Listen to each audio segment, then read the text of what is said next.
the basic terminologies of accounting. Before that, we try to recall the meaning of accounting. So before accounting, we should have a term bookkeeping. Hope all of you remember. So bookkeeping means it's nothing but recording of all business transactions. It is what we call it as bookkeeping. So bookkeeping has various drawbacks. Like it only records, it won't take into further process of recorded transactions. So when dealing with a business deals with n number of transactions. Some transactions might be in financial nature, some transactions may not be in financial nature. So we know what is the main motto of doing business is to earning money, or that means earning profits. That the bookkeeping does not reveals whether the business is earning profits or loss and what happening to the exact business. So for that, the sufficient term what we call it as accounting. Accounting.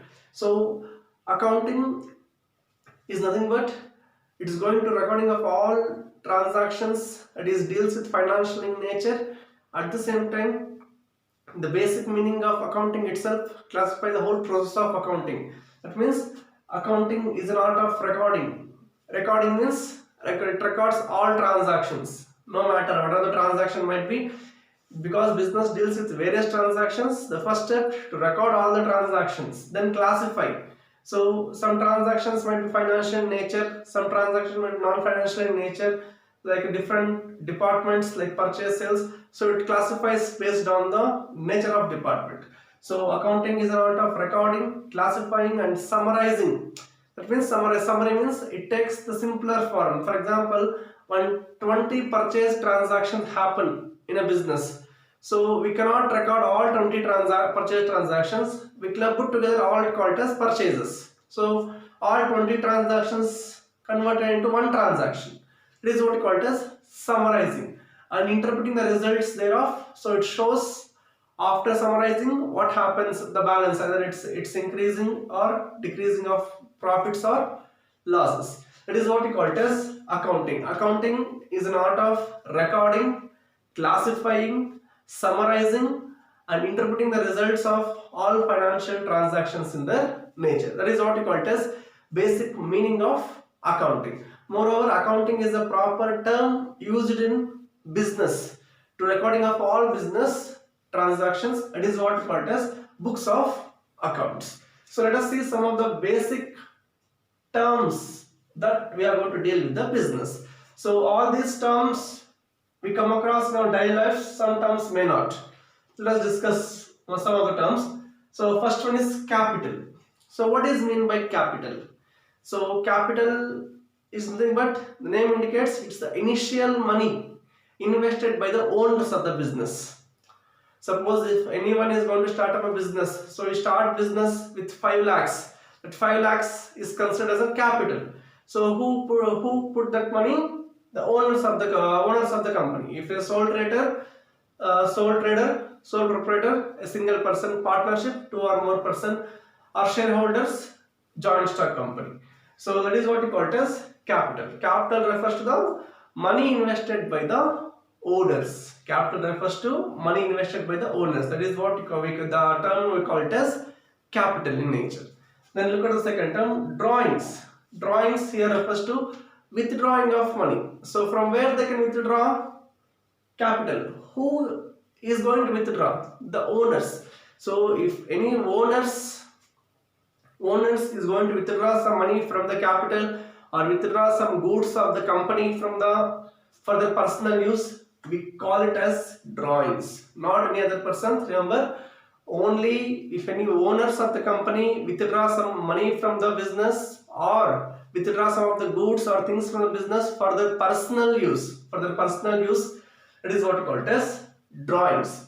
Then next term is goods. Goods, nothing but commodities or things which might be used in the business, like books, stationery, furniture.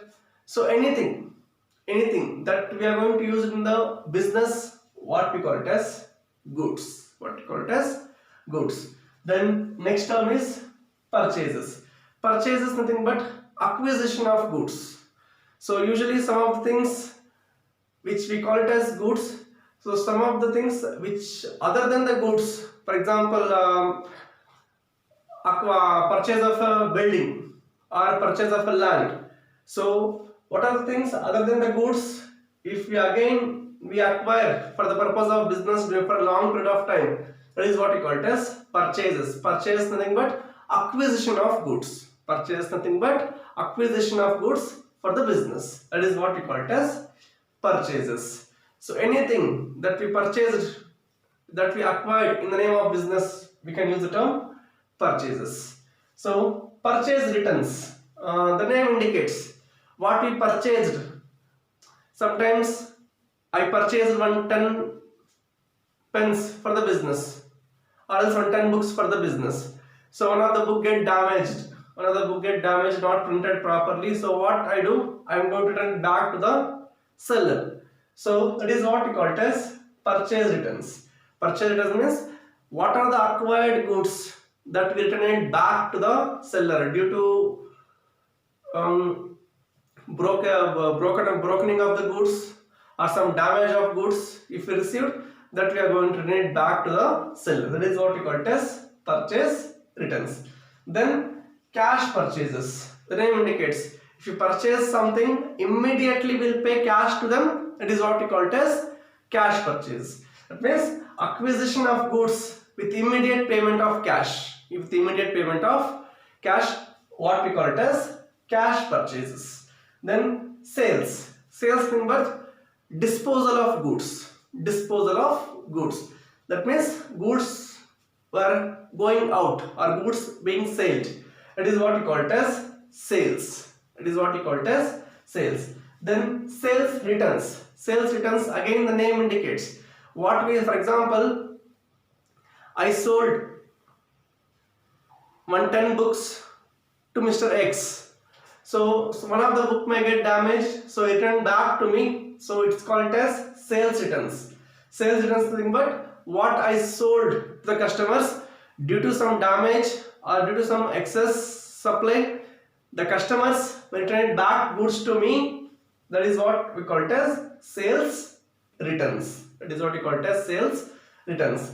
Then cash sales. So again the name indicates disposal of goods with immediate after the disposal of goods, if we receive the cash immediately, we call it as cash sales. That we call it as cash sales. Then credit sales. The name indicates, for example, if you sold goods but you won't pay the cash to me immediately, he assures me after 15 days I am going to clear your payment. So they will not pay the cash immediately after the disposal of goods. What we call it as credit sales. Credit sales in the sense means if a sale happened but cash received later, that is what we call it as credit sales. Then debtor. Debtor is a common terminology used in a business. Debtor is a person who owes things into business, things to the business. It might be money or any other things. That means it due to the business. For example, someone supposed to pay something or give something to me. I means the business. Someone supposed to pay something or give some things to the business is due. That is what we call it as debtors. That is what we call it as debtors. That means business supposed to receive or business yet to receive either money or things from the particular person. That is what we call it as debtors. Those kind of things what we call it as debtors. Then trade debtors. Trade means that it's a regular transaction. That means buying and selling, what we call it as trading. That means here debtor is a trade debtor means in a usual practice the person owes money into the business. That is what we call it as trade debtors. Usually what we call it as credit sales. That means we sold something that he paid later. That is what we can call it as trade debtor. You can call it as trade debtor. That means in a regular practice we have given credit to him, we can call it as trade debtors. Then loan debtor. That means the name indicates the loan debtor. That means business gives, so for example, AB is a company. The company gives loan to C, is a customer 1 lakh rupees. So he will assures to pay that money later. So he can call it as a loan debtor to the business, because business gives some loan to the person. Business gives some loan to the person, either might be a partner or any other person, any other customer. So any business will give some loan to the person. So those kind of transactions, what we call it as loan debtors. So that's all for now. We can continue some more terminologies in upcoming classes. Thank you.